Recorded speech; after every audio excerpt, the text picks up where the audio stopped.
As a senior interim trip, we chose Nepal World Challenge Trek. We were unable to predict what would be waiting for us upon arrival, but were immediately stunned by the view out of our plane windows. Our arrival in Kathmandu was characterized by numerous challenges. The general leaders, Minkyong and Christina, were overwhelmed with leadership roles such as assigning our rooms for our stay in the Kathmandu guest house. The conditions provided for us at the guest house, while not the most pleasant, were bearable. The rest of our day was used for resting and preparation for the days ahead on which we would be touring Kathmandu before embarking on our 4-day trek. Thanks to the leaders of Day 2, Serena, Bryce, and Evan, we were able to navigate the city without difficulty.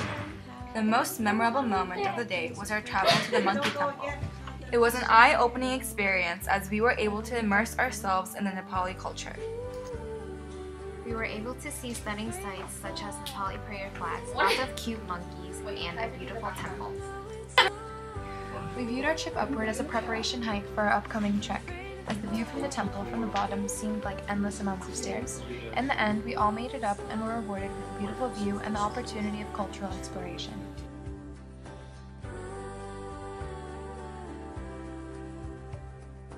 I know that you're scared to prepare for this feeling, but it's always there.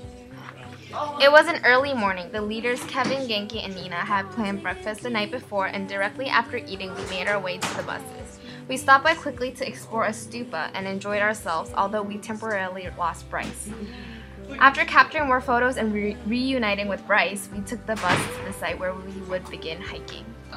We arrived at the site and were immediately annoyed at the confusing weather, freezing us one moment and burning us the next. We were so relieved to reach lunch, but were struck with surprise rainfall and later light snowfall here and there.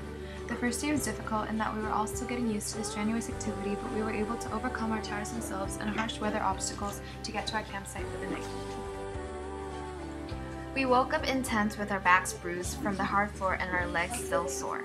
With freezing cold feet, we tried to open the tent, only to find that the zipper was frozen from the snow overnight. After punching the tent and finally getting out of the tent, we were awestruck by the amount of snow that had fallen. However, the physical strain did not stop us from continuing our journey. After a quick breakfast, we packed our stuff for the next 6-hour hike. While some people did not have any difficulty with the hike, some certainly struggled, but we all managed to move as a group. Thankfully, we were rewarded with the opportunity to enjoy a snowball fight towards the end of the hike. It created a more exuberant ambiance for all of us. We faced this day with lots of anxiety, as we knew it would be difficult reaching our peak altitude.